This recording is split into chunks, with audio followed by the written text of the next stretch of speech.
Today I thought I would just go a little bit into ancient history, yeah, and then come to where we are today. Okay, so all of you have heard of the Varaha Avatar? Yes? If you have not, which country are you in? The Varaha Avatar is when Lord Vishnu, right? He takes the shape of the boar, and then for some reason the earth is drowning in water. We don't know why and how. But the boar lifts the earth up and brings it out of the water, right? Saves the earth, so to speak, right? Yes. Now, that may be a fantastic story and all that, but check out the shape of the earth. What is it? It's round, right? Which means that more than 10,000 years ago, we knew that the earth was round. Yes? Which Europe only accepted once they saw the Apollo pictures from space, right? In fact, we call geography Bhugol, right? It is goal, round. Isn't it? It's not Bhutatte, right? Okay? It is Bhugol. Okay?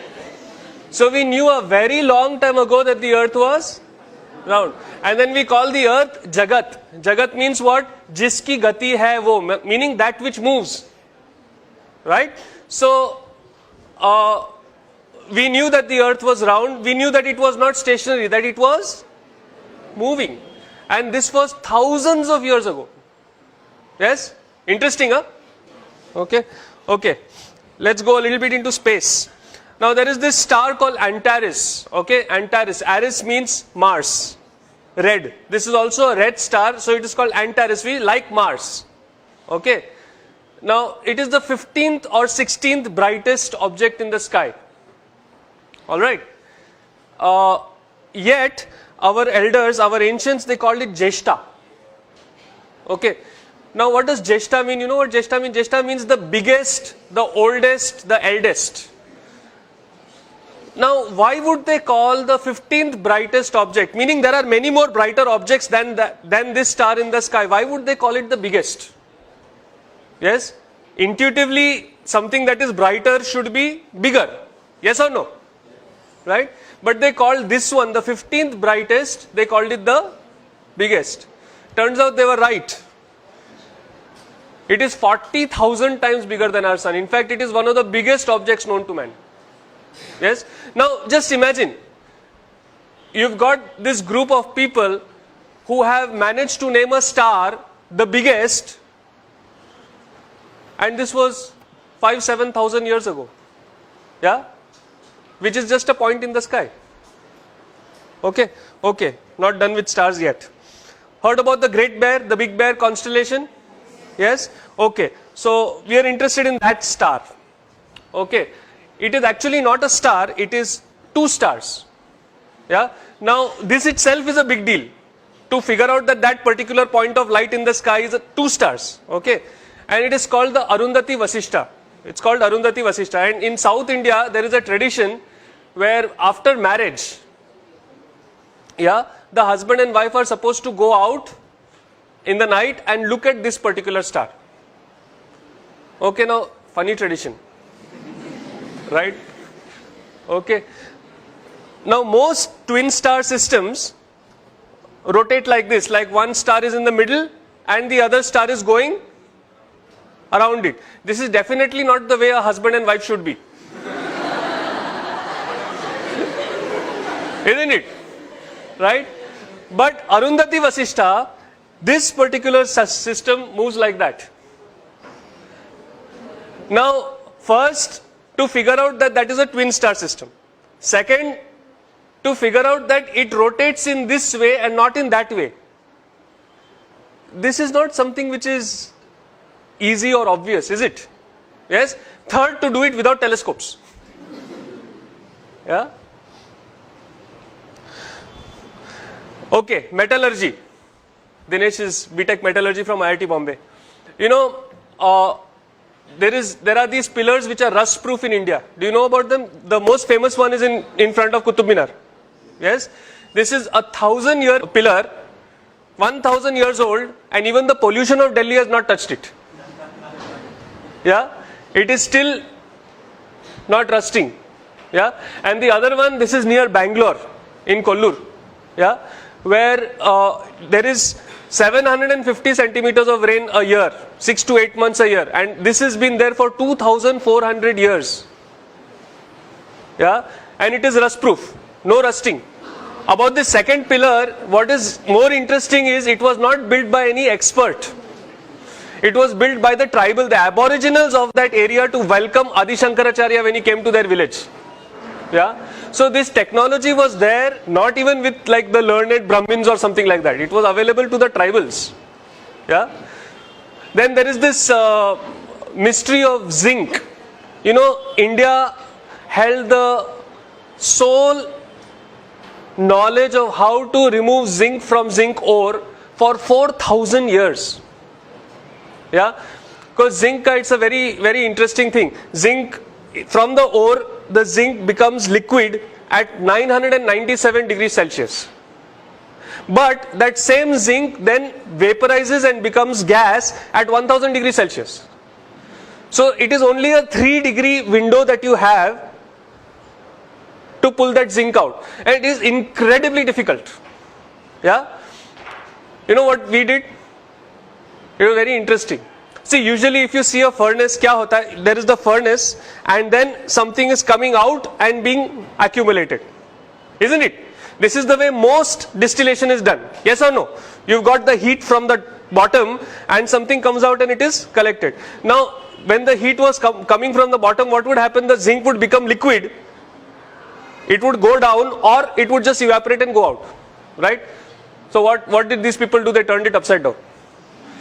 They put the heat on the top and they put an ice bath below it, cold. So it would come down, then it would go in the cold, it would solidify and you would get the zinc. Yeah? For 4000 years we kept this technique secret over here. Yeah? All the zinc in the world was made only by India. Nobody else could make it only. Yeah? Then one Chinese fellow stole it. Yeah?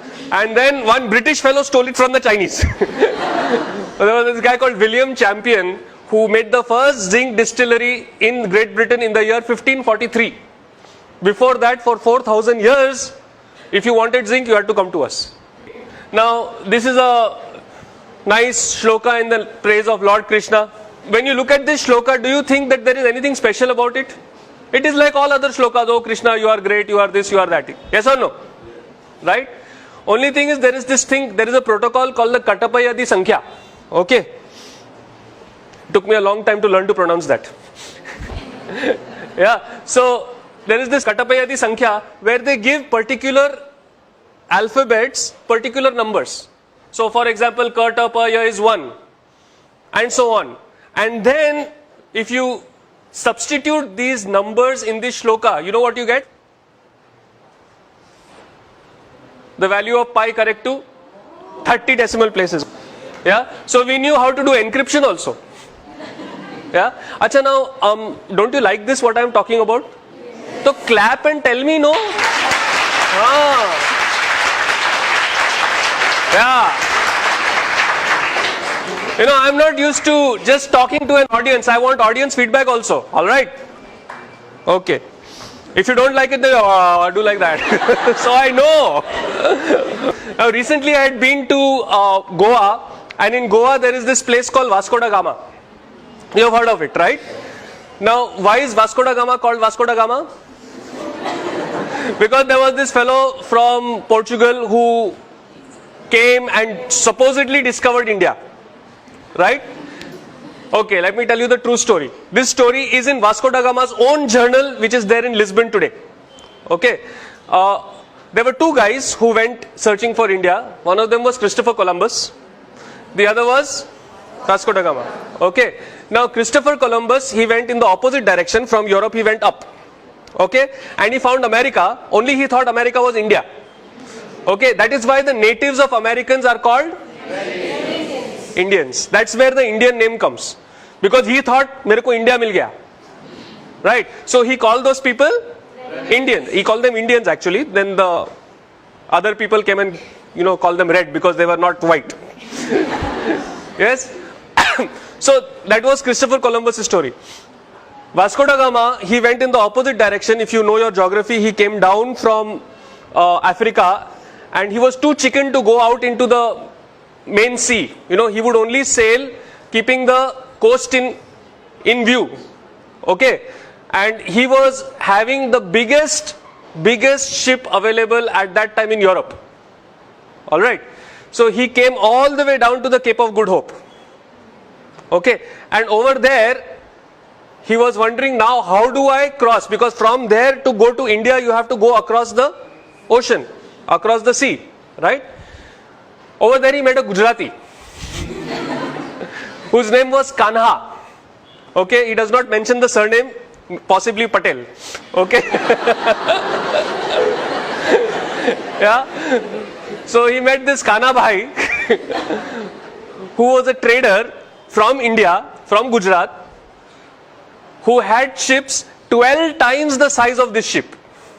12 times. And remember, Vasco da Gama's ship was the biggest ship in Europe at that time. Okay? He had ships which were trading ships, forget about military ships, trading ships which were 10 to 12 times the size of Vasco da Gama's ship.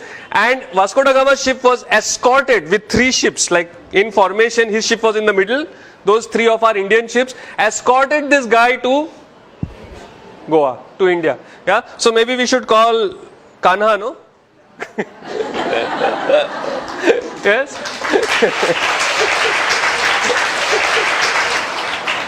Now, I mean, we could go on and on and on. The amount of history, the amount of knowledge that this country had was phenomenal. Absolutely phenomenal. Yeah?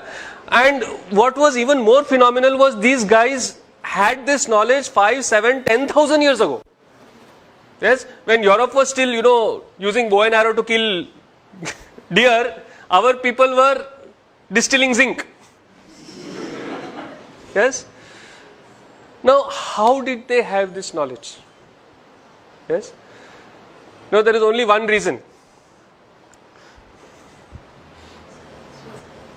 All our scientists were saints. All of them did pranayam, all of them did yoga, all of them meditated.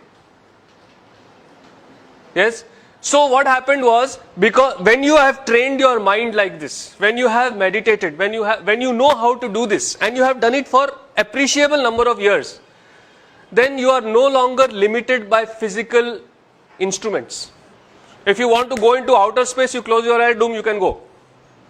If you want to go into the depth of the atom, you close your eyes, you can get there. And then you are seeing it, right? So it has to be accurate. That is how Arundhati Vasishtha turns out to be a twin star system which rotates around each other. Yeah? Are you getting what I'm saying? Yes. Yes? That is how you can figure out how to make rust proof iron, which even till today we have not figured out. Yeah? So the basis of science is spirituality. Yeah? And this wealth that our country has, I will not say had, this wealth that our country has was systematically destroyed by the British when they came here. Yeah? They rewrote our history. So that when they left us with a legacy of being ashamed of our own culture and our own tradition. Yes, in Delhi we know this very cute old couple. Uncle is 81 years old, auntie is 71 years old, and they will be celebrating their 50th wedding anniversary like next year. His father was the first Chief Justice of India, Bhandari, Mr. Bhandari. Yeah, so very well connected and all. So he went to all these British schools, and over there they would say, yoga is for freaks. You should do PT. But unfortunately, do you see that even today in schools you do PT, you don't do yoga? Yeah. So we have got independence, it's 60 years, but we are still thinking in those terms only. That is what the British wanted. Yeah. To break this country, they had to break the education system and break the traditions. If we want to build this country again, then maybe it is time to come back to learning, studying yoga, meditation. Yes? Yes or no? Yes. Right?